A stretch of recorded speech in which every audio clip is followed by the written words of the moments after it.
Hello students, welcome सभी students का। और आज हम सॉल्व करने वाले हैं 30 सितंबर 2022 को जो यूटेट फर्स्ट का पेपर हुआ है उससे रिलेटेड कुछ आंसर यहाँ पर हैं। और जब भी आंसर की आएगी बाकी तो हम अपने आंसर को तब मैच करेंगे, लेकिन जो पेपर अभी 30 सितंबर को हुआ उससे रिलेटेड कुछ आंसर यहाँ पे सेलेक्ट किए गए हैं। तो उस ये जो क्वेश्चन है उससे रिलेटेड आंसर सॉल्व करते हैं और जानने की कोशिश करते हैं कि हमारे क्वेश्चन कितने सही हुए हैं। तो आज का जो पेपर है ये यूटेट फर्स्ट का पेपर है जो प्राइमरी सेक्शन के लिए कराया गया है। और यूटेट फर्स्ट में सीडीपी का पेपर है, बाल विकास है शिक्षण विज्ञान। तो इससे रिलेटेड जो है ये इसमें सेक्शन में जो है सीडीपी का जो पेपर है इसमें जो पहला क्वेश्चन पूछा गया है, इसमें सबसे पहला क्वेश्चन कहा जा रहा है कि विद्यार्थी में टीम भावना के विकास में निम्नलिखित में से किस विकास का वातावरण सहायक होगा। तो इसका जो सही आंसर माना जा रहा है कि इसका राइट आंसर क्या हो सकता है। तो जब यहाँ पे टीम भावना की बात कही जा रही है तो इस टीम भावना से रिलेटेड के किस प्रकार का वातावरण सहायक होगा, तो इससे रिलेटेड जो आंसर सही है वो नंबर बी सहयोगात्मक राइट आंसर माना जा रहा है। इसमें जो सही आंसर माना जा रहा है इसका बी ऑप्शन बिल्कुल सही है और ये इसका बिल्कुल राइट आंसर माना जाएगा। यहाँ पर फर्स्ट का बी आंसर बिल्कुल ठीक है। और नेक्स्ट क्वेश्चन है, कक्षा शिक्षण के दौरान निम्नलिखित में से कौन सी चीज़ सुनिश्चित की जाती है। तो कक्षा शिक्षण के लिए यहाँ पर क्वेश्चन नंबर 2 में बात कही जा रही है। तो इसका जो राइट आंसर होगा, इसका राइट आंसर हो जाएगा सी ऑप्शन, व्यक्तिगत विभिन्नता के अनुरूप शिक्षण। तो यहाँ पर जो सेकंड नंबर का क्वेश्चन है, कक्षा शिक्षण के दौरान निम्नलिखित में से कौन सी चीज़ सुनिश्चित की जानी चाहिए। बाकी जो ये ए ऑप्शन और बी ऑप्शन की बात कही जा रही है तो इसमें जो है ये टीएलएम और आईसीटी ये तो सारी बात की बात है, लेकिन यहाँ पर जो है बालक केंद्रित शिक्षा के व्यक्तिगत विभिन्नता के अनुरूप, जैसे इंडिविजुअल जो डिफरेंस है उससे रिलेटेड एजुकेशन पर ध्यान दिया जाए तो उसके अकॉर्डिंग जो है इसमें ऑप्शन नंबर सी सही माना जाएगा। तो यहाँ पर सी ऑप्शन बिल्कुल सही हो जाता है। नेक्स्ट क्वेश्चन है, निम्नलिखित में से कौन संवेगात्मक बुद्धि की विशेषता है। तो पहला ऑप्शन है उच्च IQ किंतु अस्थिर। दूसरा ऑप्शन है दूसरों को अभिप्रेरित करने में सक्षम। तीसरा ऑप्शन है स्वयं के संवेगों का प्रबंधन। तो इसमें जो राइट आंसर माना जाता है इसमें राइट आंसर सी हो जाएगा। सी इसका बिल्कुल सॉरी स्टूडेंट्स, यहाँ पर डी ऑप्शन बिल्कुल सही है।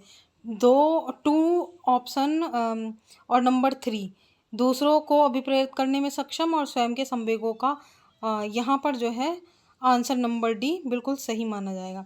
नेक्स्ट क्वेश्चन है, प्याजे के अनुसार आज तक जितने भी क्वेश्चन पेपर बने हैं प्याजे के बिना तो कोई क्वेश्चन पेपर बनता ही नहीं है। प्याजे इतना इम्पोर्टेंट हो चुका है सीडीपी के लिए कि प्याजे का क्वेश्चन तो 101% आएगा ही आएगा। तो इस बार भी जो है सीडीपी में प्याजे से रिलेटेड क्वेश्चन पूछे गए हैं। क्वेश्चन नंबर 4 कह रहा है कि प्याजे के अनुसार बच्चे विश्व के विषय में बढ़ते ज्ञान का निम्न 2 प्रक्रियाओं द्वारा करते हैं। जो निर्माण है वो 2 प्रक्रियाओं द्वारा करते हैं। ऑप्शन नंबर ए है इसमें आत्मसात्करण और अनुकूलन। नंबर 2 है आत्मसात्करण और स्केल फोल्डिंग। नंबर 3 ऑप्शन है स्कीमा एवं आत्मसात्करण और नंबर डी ऑप्शन है स्कीमा एवं अनुकूलन। तो इसमें से जो राइट आंसर हो जाएगा वो क्या होगा।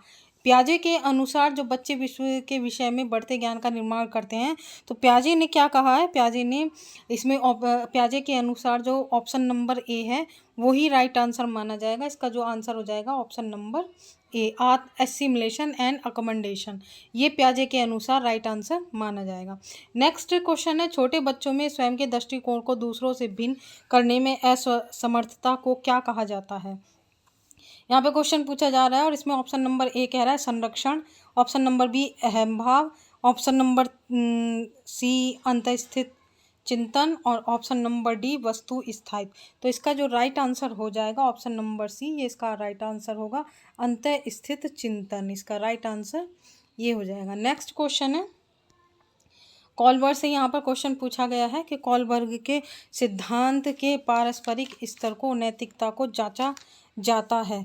तो यहाँ पर ऑप्शन नंबर 1 कह रहा है समाज के नियम कानून के आधार पर। बी ऑप्शन कह रहा है इसके निर्माणों के आधार पर। सी ऑप्शन कह रहा है अमूर्त सिद्धांतों और मूल्यों के आधार पर, और डी ऑप्शन कह रहा है इनमें से कोई नहीं।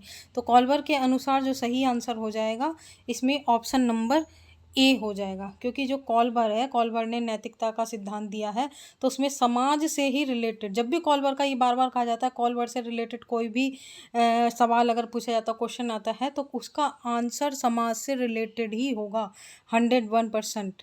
तो जहाँ भी समाज से रिलेटेड ऑप्शन कोई दिखे, आंख बंद करके उसे आंसर लगा दीजिए और वो 101% बिल्कुल सही होगा। और वही यहाँ पर हुआ है कि कॉल्बर से यहाँ पर क्वेश्चन पूछा गया और आंसर नंबर 1 इसका ए ऑप्शन इसका बिल्कुल राइट आंसर है।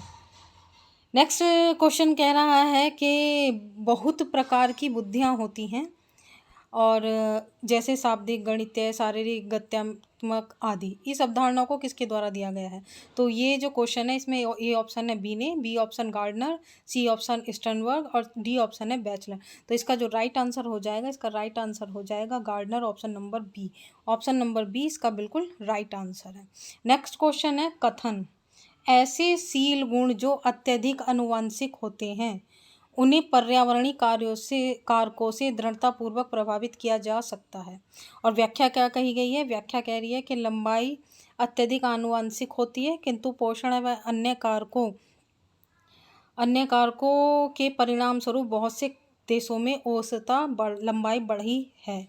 तो यहाँ पे कथन और व्याख्या दोनों की दी गई हैं, और इसमें जो राइट आंसर माना जा रहा है वो देख लेते हैं। इसमें ओ ऑप्शन है कथन सत्य है वह उसकी व्याख्या भी सत्य है। बी ऑप्शन कह रहा है इसमें कथन सत्य है किंतु उसकी व्याख्या असत्य है। सी ऑप्शन है कथन व व्याख्या दोनों ही असत्य हैं। डी ऑप्शन है कथन असत्य है किंतु व्याख्या सत्य है। तो इसका जो 8 नंबर का जो राइट आंसर हो जाएगा ऑप्शन नंबर ए इसका राइट आंसर होगा कि कथन सत्य है वह उसकी व्याख्या भी सत्य है। ऑप्शन नंबर ए इसका राइट आंसर हो जाएगा। नेक्स्ट है क्वेश्चन नंबर 9। जितना अधिसूचना के प्रसंस्करण के विस्तार हेतु प्रयास किए जाएंगे उतनी ही सरलता से बाद में सूचना को याद किया जा सकेगा। और कथन नंबर 2 है जब हमें नई सूचना प्राप्त होती है उस समय पर प्रसंस्करण का स्तर जितना गहरा होता है तो सूचना के दीर्घकालिक स्मृति में प्रवेश करने की संभावना उतनी अधिक होती है। तो यहाँ पर दोनों कथनों की बात कही गई है। इसमें जो ए ऑप्शन दिया गया है, ऑप्शन नंबर ए, कथन केवल कथन एक सही है। बी ऑप्शन कह रहा है केवल कथन 2 सही है। सी ऑप्शन कह रहा है न कथन 1 न ही कथन 2 सही है। और डी ऑप्शन कह रहा है दोनों कथन 1 व 2 सही हैं। तो इसका जो राइट आंसर हो जाएगा ऑप्शन नंबर डी हो जाएगा। दोनों कथन जो हैं, दोनों कथन जो कहे गए हैं, कथन नंबर 1 और कथन नंबर 2 दोनों कथन बिल्कुल सही हैं। ये इसका राइट आंसर हो जाएगा। नेक्स्ट नंबर यहाँ पे पूछा जा रहा है क्वेश्चन नंबर 10। किस विधि में व्यक्ति समस्या समाधान करने के लिए सभी विकल्पों को नहीं ढूंढता अपितु केवल उन्हीं विकल्पों का चयन करता है और उस समस्या का समाधान करने की कोशिश करता है जो उसे संगत प्रतीत होते हैं? तो यहाँ पर ऑप्शन नंबर ए स्वतः शोध अन्वेषण, यादृच्छिक अन्वेषण विधि और साधन साध्य विश्लेषण और पश्चगामी अन्वेषण, इसमें जो राइट आंसर माना गया है तो ये जो किसी विधि में व्यक्ति समस्या का समाधान करने के लिए विकल्पों को नहीं ढूंढता अपितु केवल उन्हीं विकल्पों का चयन करता है और समस्या का समाधान करने की कोशिश करता है तो उसे संगत प्रतीत होता है। इसमें रैंडम सर्च मेथड इसका राइट आंसर होगा option number B. Option number B जो है इसका यादृच्छिक अन्वेषण विधि, ये बिल्कुल इसका सही आंसर हो जाएगा। बात करते हैं क्वेश्चन नंबर 11 की। कॉलम ए का मिलान कॉलम बी से कीजिए। तो यहाँ पर कॉलम में सबसे पहले दिया गया है ग्रामर।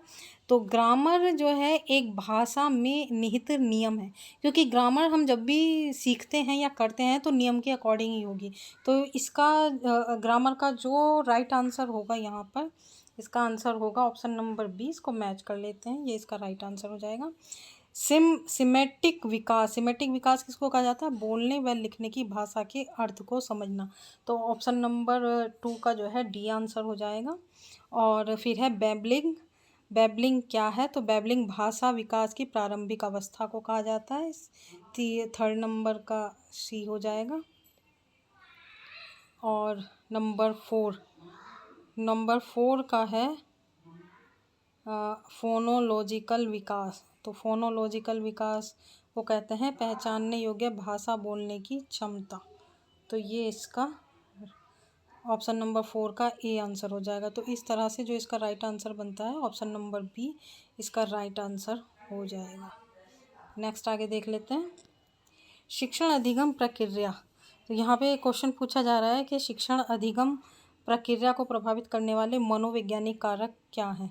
इसमें जो फर्स्ट बताया गया है विद्यार्थियों में विप्रेरणा, दूसरा है सुंदर कक्षा कक्ष, तीसरा है रुचि है विद्यार्थियों में विषमता, नंबर 4 है विद्यालय की आधारभूत संरचना। इसका जो राइट आंसर माना जाएगा कि जो मनोवैज्ञानिक कारक हैं ऑप्शन नंबर 1 विद्यार्थियों की विप्रेरणा, और ऑप्शन यहाँ पे जो राइट आंसर होगा ऑप्शन नंबर 1 और ऑप्शन नंबर 3 रुचि है विद्यार्थियों की विप्रेरणा। तो इसी प्रकार से 12 नंबर का सी ऑप्शन बिल्कुल राइट आंसर हो जाएगा।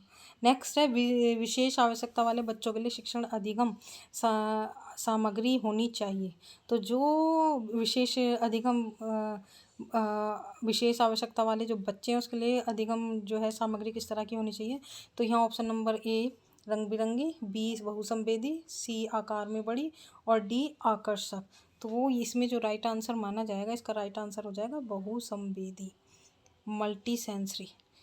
तो ये इसका राइट आंसर माना जाएगा। नंबर 14 है, जब एक विद्यार्थी उस व्यवहार को निष्पादित करना सीखता है जो सकारात्मक परिणाम देता है और उस व्यवहार को करने से बचता है जिससे उसे नकारात्मक परिणाम मिले, यह उदाहरण क्या कहलाएगा। तो यहाँ पर जो है इसमें ऑप्शन नंबर ए कह रहा है क्रिया प्रसूत अनुबंधन का, शास्त्रीय अनुबंधन का, क्षणिक अनुबंधन का, संकेत कालिक अनुबंधन का। तो इसका जो राइट आंसर हो जाएगा क्रिया प्रसूत अनुबंधन इसका राइट आंसर माना जाएगा, ऑपरेंट कंडीशन। तो ये इसका राइट आंसर है। 14 नंबर का ए ऑप्शन बिल्कुल राइट होगा। नेक्स्ट नंबर है, आप किस परिस्थिति में विद्यार्थियों को सतत पुनर्वलन देंगे। ऑप्शन नंबर ए कह रहा है पूर्व व्यवहार को स्थापित करने के लिए, नए व्यवहार को स्थापित करने के लिए, नए व्यवहार को बनाए रखने के लिए। तो क्वेश्चन नंबर 15 का जो राइट आंसर माना जाएगा इसमें ऑप्शन नंबर डी सही होगा। बी और सही बिल्कुल सही है, नए व्यवहार को स्थापित करने के लिए और नए व्यवहार को बनाए रखने के लिए इसका ऑप्शन नंबर डी बिल्कुल सही आ जाएगा।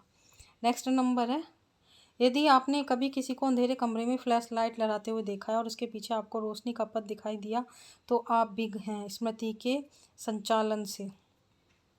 ऑप्शन नंबर ए कह रहा है लघुकालिक स्मृति, दीर्घकालिक स्मृति, प्रक्रियात्मक स्मृति और संवेदी स्मृति। तो जो 16 नंबर का जो क्वेश्चन है इसके लिए जो सही आंसर माना जाएगा इसमें सही आंसर हो जाएगा संवेदी स्मृति। ये ऑप्शन नंबर डी इसका राइट आंसर है। नेक्स्ट नंबर है 17, निम्नलिखित में से अधिगम अक्षम बच्चे की कौन सी विशेषता है। यहाँ पर अधिगम अक्षम बच्चे की जो विशेषता है वो पूछी गई है। तो फर्स्ट ऑप्शन कह रहा है अच्छी ध्यान अवधि, लिखते समय अक्षरों को बड़ा छोड़ना, लिखते समय अक्षरों को छोड़ना और गणितीय चिन्हों को समझने में कठिनाई। तो यहाँ पे अधिगम अक्षम बच्चे की विशेषता पूछी गई है।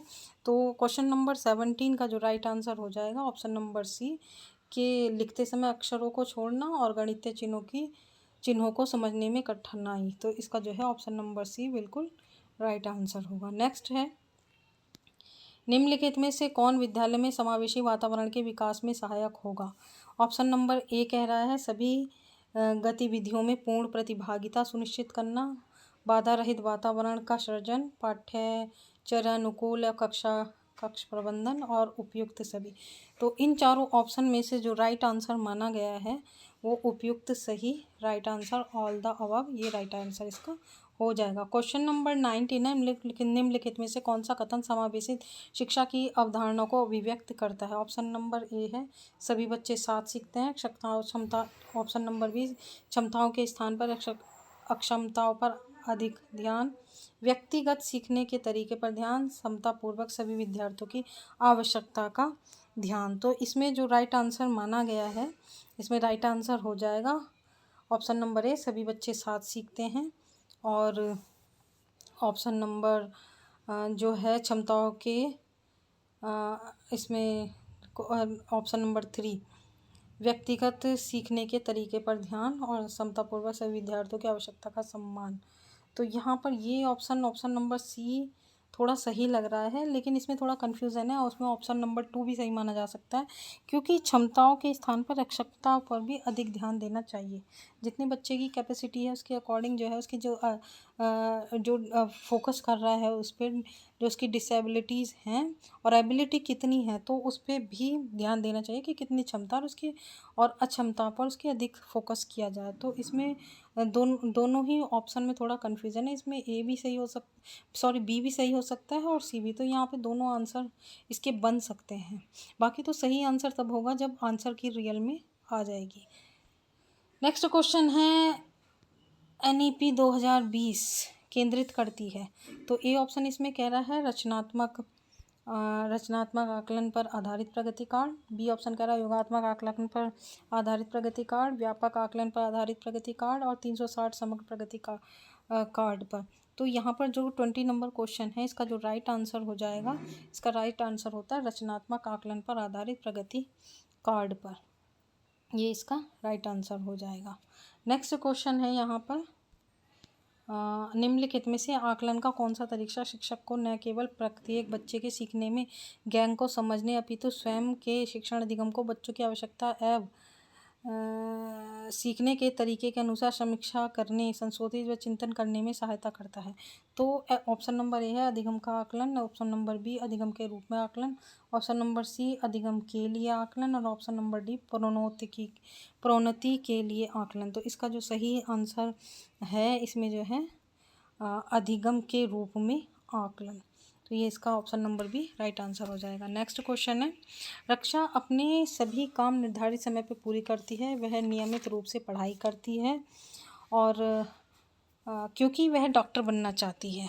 तो ऑप्शन नंबर बी आंतरिक रूप से भी प्रेरित है, ऑप्शन नंबर बी बाह्य रूप से भी प्रेरित है, ऑप्शन नंबर सी प्रशंसा पाने के लिए भी प्रेरित है, नंबर डी कठिन परिश्रम है किंतु महत्वाकांक्षी है। तो इसका जो राइट आंसर हो जाएगा आंतरिक रूप से अभिप्रेरित, क्योंकि वो आंतरिक रूप से अभिप्रेरित है, इसीलिए इसका जो आंसर है रक्षा का वो option number A right answer हो जाएगा। ऑप्शन नंबर क्वेश्चन नंबर 23 कोई विद्यार्थी विद्यालय में कितना अभिप्रेरित है, यह जानने के लिए आप किस तकनीक का सरलता से प्रयोग कर सकते हैं। तो इसमें ऑप्शन नंबर ए है अवलोकन विधि, प्रक्षेपी विधि, ऑप्शन नंबर सी प्रश्नावली विधि और व्यक्तिगत विधि।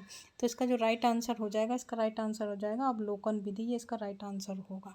Observation techniques, option number A इसका राइट आंसर हो जाएगा। नेक्स्ट ऑप्शन है मैस्लो के अनुसार एक स्थिति जिसमें व्यक्ति अपनी पूर्ण क्षमता तक पहुंच जाता है को कहते हैं, क्या कहते हैं। तो यहाँ पर क्वेश्चन नंबर 24 जो है इसका राइट आंसर माना जाएगा आत्मसिद्धि, ये इसका right answer option number B. Question number 25 है यदि किसी बच्चे में प्रशिक्षण के बाद किसी ज्ञान या कौशल को प्राप्त करने की क्षमता यह दर्शाता है उसकी ऑप्शन नंबर ए है बुद्धि को, यहाँ पर ऑप्शन नंबर ए है बुद्धि को, बी है अभिक्षमता को, सी है रुचि को और डी है अभिवृत्ति को। तो यहाँ पर जो इसका राइट आंसर हो जाएगा क्वेश्चन नंबर 25 का, इसका राइट आंसर होता है ऑप्शन नंबर बी अभिक्षमता को, ये इसका राइट आंसर हो जाएगा। नेक्स्ट है 26 क्वेश्चन संवेग के विकास को परिपक्वता तथा अधिगम दोनों ही प्रभावित करते हैं। कथन 2 कह रहा है ये दोनों प्रक्रियाएं एक दूसरे पर निर्भर करती हैं तथा परस्पर संबंधी होती हैं। तो क्वेश्चन नंबर 26 के लिए जो ऑप्शन है कथन 1 सत्य है किंतु दूसरा असत्य है, केवल कथन 2 सत्य है, दोनों कथन सत्य हैं, दोनों कथन असत्य हैं। तो इसमें से जो राइट आंसर हो जाएगा क्वेश्चन नंबर 26 के जो राइट आंसर माना जाएगा वो दोनों कथन सत्य हैं, ऑप्शन नंबर सी इसका राइट आंसर माना जाएगा। दोनों ही जो स्टेटमेंट हैं वो ट्रू हैं, ये इसका option number C right answer है। नेक्स्ट है इसमें 27 निम्नलिखित में से कौन सा प्रश्न बच्चों की अवधारणात्मक समझ के परीक्षण हेतु सबसे उपयुक्त है। तो फर्स्ट ऑप्शन है इसमें भारत की राजधानी क्या है, नौ ग्रहों के नाम, रेगिस्तान के पौधों के कांटे क्यों होते हैं और किसी राष्ट्रपति को राष्ट्रपिता कहा जाता है, किसे राष्ट्रपिता कहा जाता है। तो यहाँ पर क्वेश्चन बच्चों से पूछे गए हैं और इसका जो राइट आंसर हो जाएगा ऑप्शन नंबर सी इसका राइट आंसर होगा why plants in desert have terms. तो मतलब इसमें बच्चा ज़्यादा डिफाइन करेगा तो उसकी अवधारणा, बच्चों की जो अवधारणा है समझ के परीक्षण को टेस्ट करने की एक उपयुक्त विधि माना गया है। नेक्स्ट है वो क्वेश्चन नंबर 28 निम्नलिखित में से आप किस बच्चे को सृजनात्मक कहेंगे। ऑप्शन नंबर ए कह रहा है जो नए विचार प्रस्तुत करे, जो नई वस्तुएं बनाता हो, जो अपने कार्य में नवीनता और मौलिकता का प्रदर्शन करता है और ऑप्शन नंबर डी है उपयुक्त सभी। तो 28 का जो राइट आंसर माना जा रहा है, राइट आंसर हो जाएगा उपयुक्त सभी, ऑप्शन नंबर डी इसका राइट आंसर हो जाएगा। नेक्स्ट है इसमें क्वेश्चन नंबर 29, 6 से 8 व्यय वर्ग के बच्चों के विकासात्मक कार्य हैं।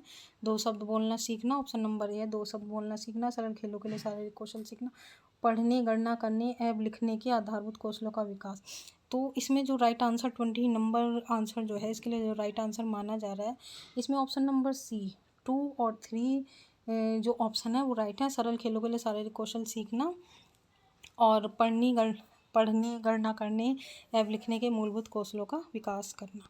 नेक्स्ट लास्ट क्वेश्चन है सीडीपी का, ये जो क्वेश्चन पेपर 30 सितंबर को हुआ है, यूटेट फर्स्ट पेपर है सीडीपी का। तो इसका जो लास्ट क्वेश्चन है 30 नंबर, रीना एक प्रतिभावान छात्रा है। बुद्धि परीक्षण के आधार पर उसे मेधावी कहा जा सकता है, किंतु वह सदैव महसूस करती है कि उसकी कक्षा नीरस है। एक शिक्षक के रूप में आप रीना की कैसे सहायता कर सकते हैं? ऑप्शन नंबर ए, इसमें ऑप्शन नंबर ए कह रहा है कि उसे सामान्य शिक्षण विधि द्वारा पढ़ाकर उच्च स्तर कौशल विकास हेतु रोचक शिक्षण विधि का प्रयोग करके। ऑप्शन नंबर सी, उसे कक्षा का मॉनिटर बनाकर उसे अधिक कार्य घर देकर। तो इसका जो राइट आंसर माना जा रहा है, इसका राइट आंसर है ऑप्शन नंबर बी, उच्च स्तरीय कौशल विकास हेतु रोचक शिक्षण विधि का प्रयोग करके। तो इस तरह से सीडीपी के सभी 30 क्वेश्चन जो है, क्वेश्चन पेपर बहुत अच्छा था और सभी क्वेश्चन जो है बहुत ही अच्छे समावेती शिक्षा से ज़्यादा क्वेश्चन पूछे गए हैं। लगभग क्वेश्चन जो है बहुत ही अच्छा बनाया है। और तो आप सभी जो स्टूडेंट्स हैं अपनी आंसर की चेक कर रहे हैं और हमारे अनुसार जो है ये आंसर की जो है अभी इस हिसाब मतलब है। और अभी जब आयोग द्वारा यूटेट फर्स्ट पेपर की जब भी आंसर की अपलोड की जाएगी तो हम अपने आंसर को वहाँ पर भी मैच करेंगे, क्योंकि हो सकता है कोई संशोधन हो जाए। तो यहाँ पर जो है हमारे अनुसार ये राइट आंसर होते हैं। बाकी आप मैच कीजिए अपने क्वेश्चन को और सॉल्व कीजिए और कंफर्म कीजिए कि आपने कितने क्वेश्चनों के आंसर सही दिए हैं, क्या आपका स्कोर है, सीडीपी में आपके कितने मार्क्स अवेलेबल आपको मिल रहे हैं। तो ये बहुत सारी शुभकामनाएं हैं सभी छात्राओं के लिए। तो सभी स्टूडेंट्स अपने आंसर की को ज़रूर चेक करें और हो सके तो सभी स्टूडेंट्स जो हैं वीडियो को ज़रूर शेयर करें, ज़्यादा से ज़्यादा शेयर करने की कोशिश करें, लाइक करें, कमेंट करें एंड सब्सक्राइब करें। Thank you so much.